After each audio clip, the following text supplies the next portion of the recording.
আমি আমি মহাৰাজাৰ বিৰুদ্ধে বিদ্ৰোহ কৰিব খুঁজিছ। হয় মন্ত্ৰীবৰ, হয় আমাৰ আমাৰ সকলো আছে, শক্তি আছে, সামৰ্থ্য আছে, আৰু আৰু গোটেই কৌশলী উদ্ভাৱনে কৰিব পৰা আমাৰ একোটা মস্তিষ্ক আছে। কিন্তু সকলো থাকিও আছে আমাৰ একোটাই। সেয়েহে আমি ৰজাৰ বিৰুদ্ধে বিদ্ৰোহৰ ঘোষণা কৰি ৰজাকে ক্ষমতাচ্যুত কৰি এই বিশাল অৱন্তী ৰাজ্য হস্তগত কৰিব খুজিছো।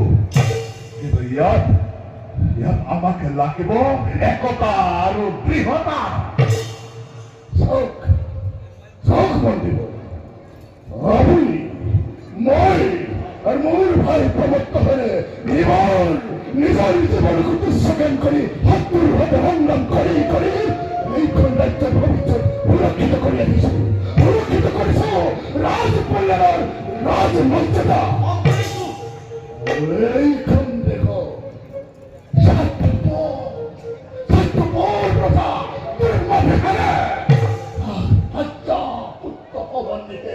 রাজকারের বহি রাজভোগ রাজযজ্ঞত মহল পড়েছে। আপন জনকু পাহরি পেলাইছে। এই অন্যায়ের প্রতিশোধ লবার পাবে তার বাচ্চা পুত্র অবন্দিতে মই শিরবন্দি করব খুঁজিছো।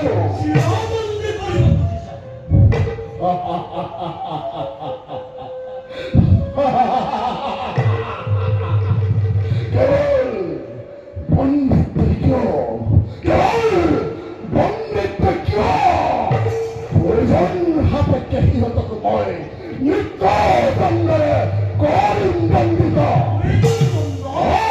মৃত্যুদণ্ড পিছত এই বিশাল ৰাজ্যৰ এক অংশ গৰাকী হ'ব আপুনি, আৰু বাকী অংশ হ'ব এই উগ্ৰ সেনাৰ। আৰু মোৰ ভাই প্ৰমত্তহেন হ'ব এই দুয়ো ৰাজ্যৰ প্ৰধান সেনাপতি।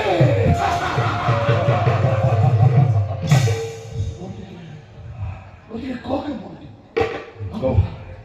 মতামত কি? মতামত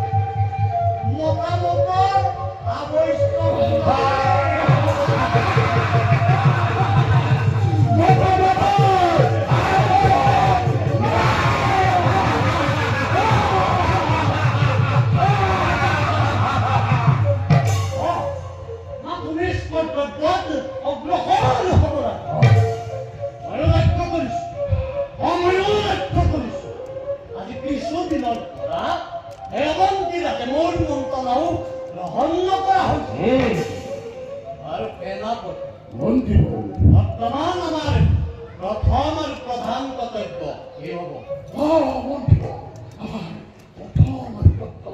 প্ৰধান কৰ্তব্য হৈছে ৰজাকে পত্নী পুত্ৰ সমন্বিতে চিৰবন্দী কৰা।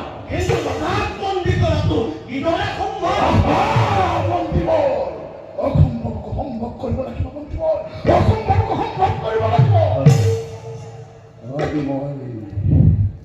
আজি মই ৰাতিয়ে দুৰ্ঘটনাৰ হৰণ কক্ষ প্ৰৱেশ কৰি ৰজাকে নিশ্চিত অৱস্থাত মই বন্দী কৰিম।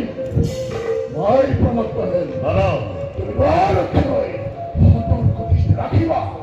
সমাজতে এই কথাত কোনেও সম্ভেদ নাপায়। কোনোবাই যদি এই কথাত পায় সম্ভেদ, ৰজাৰ দৃষ্টিগোচৰ হোৱাৰ আগতে হত্যা কৰা।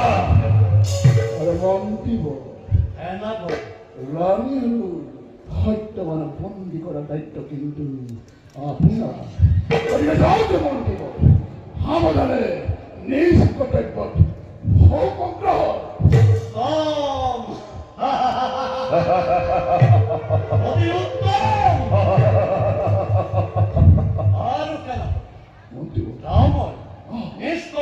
ওপৰত অগ্ৰসৰ।